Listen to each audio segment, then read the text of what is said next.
Welcome back.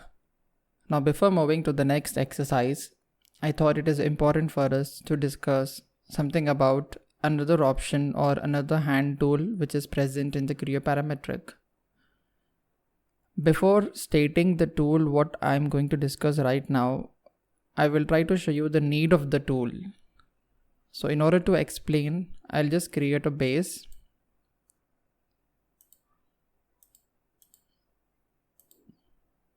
A flat rectangular base.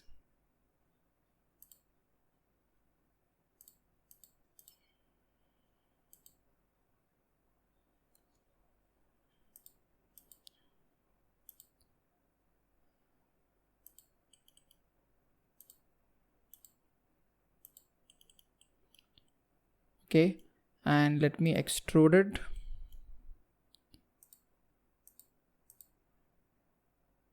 Well, I'm not following the symmetry with respect to this vertical axis because this is just an example. So I have this base with me. Now imagine I want two walls on the edges, on this particular edge and at this particular edge. So how am I going to create those? So in order to do that, I can directly use Extrude and I can click on this face and I can create the wall by specifying the references.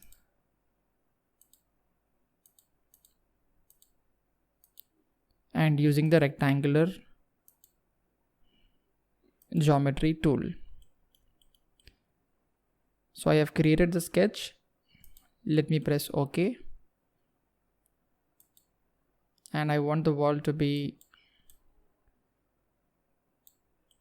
around 20 units. And let me create another wall on this side.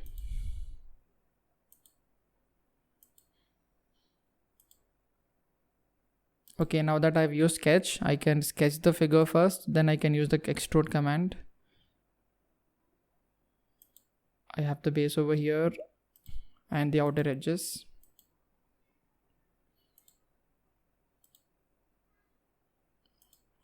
So I'm following the geometry of the previous figure.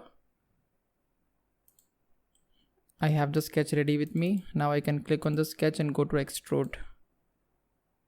So this is another way of creating extrude command. Okay, so I have the base right now with two walls on the side. Now imagine if I have a requirement of creating a wall in the center of the base, then what will I do? I can use the symmetric plane and I can create a wall on the symmetry plane.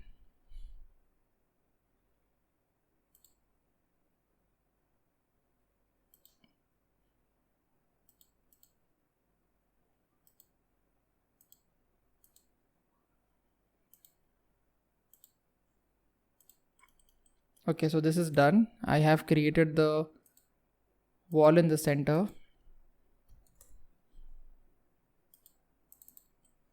Now imagine if there is a requirement of a wall in between these two walls, wall 1 and wall 2 and wall 2 and wall 3. Imagine I want two walls in between them. So what will I do right now? How will I create the rectangular sketch and how can I create an extrusion over there? So in this case, this particular case, I will require a sketch plane at the position where I am creating a wall or any extruded part.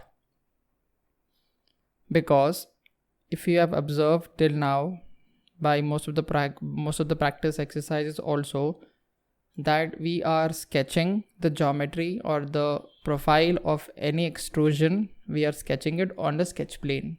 So if we are wanting a geometry or a part or an extrusion in between these two walls, there is no plane over here. There is no sketch plane over here. In that particular case, we have to define a sketch plane over there and we have to create a new sketch plane. So creating a new sketch plane is quite simple. If you remember in the 2D modeling or the 2D sketching, we have discussed something about datums. So we also have the datums in 3D modeling. if you can see on the left hand side, we have a category called as datum. Here we have the most important datum, which is a plane. This is the most important option, and this is the most important tool which is used in modeling. I have literally used multiple number of planes for the examples which I am showing in the introduction video of this course. So let us click on the plane and let us specify the distance and the location of the plane. So imagine I want a plane in between these two walls. Okay, so I can choose either of the two surfaces or the faces. Let me try to use this face as the reference for the new plane. So as soon as I click on the surface, this particular face is highlighted and I'm getting an arrow which indicates that the direction of the plane to be created. And I'm getting a dot over here. With this dot, I can drag the new plane. And additionally, I'm getting some dimensions over here. If you can observe, I'm getting a dimension 35 over here, and I'm getting the same dimension 35.10 over here. So I can change the dimension either by double clicking on this number, or I can directly click on translation and change the numerical value to say 40. That means the distance between this surface and this particular plane is 40 units. And if I'm comfortable with this particular plane, or if I'm following the exercise, if I'm following any exercise, and depending on the requirement of the distance, I can vary the distance and I can press OK or middle click. The plane is ready right now. We have a new plane in between both the walls, and we can create another wall on this particular plane by clicking on this plane and going to extrude command. So this is one of the important option. We can define the references.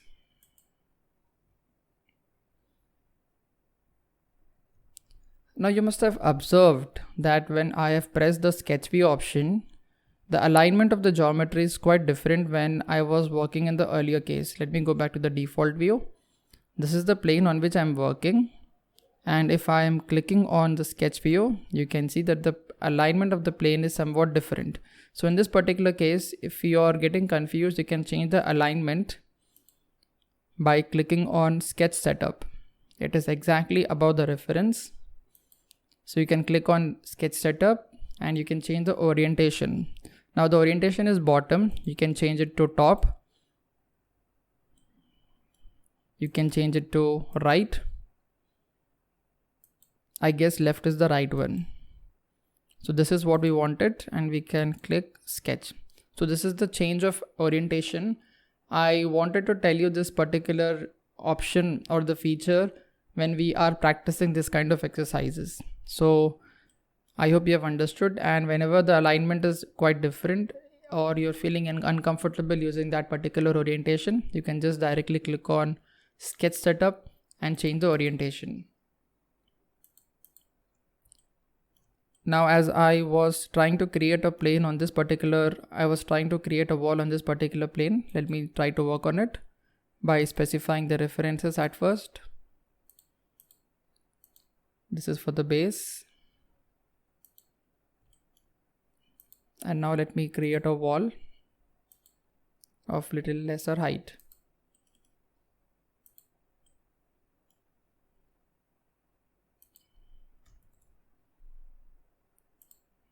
Let it be symmetric with respect to the plane. So now you can see that a wall is being created over here. Similarly, if I wanted a new profile over here in this particular zone, I can try to create another plane. So for creation of plane, I can use any references. References are more important. I need to select a surface with which I want to direct the new plane. So I can also try to create a plane with respect to the bottom face. And I can try to change the distance or the location of this new sketch plane. Say for example, I want to keep it over here. So I got a new plane over here and I can sketch on this new plane.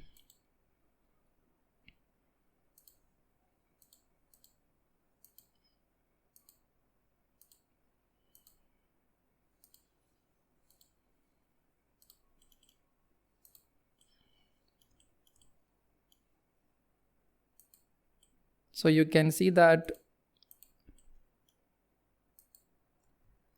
the datum plane is quite useful for us. I mean, we can try to create new sections at different locations by specifying the location or by creating a new datum plane and working on that datum plane to generate the geometry or the part.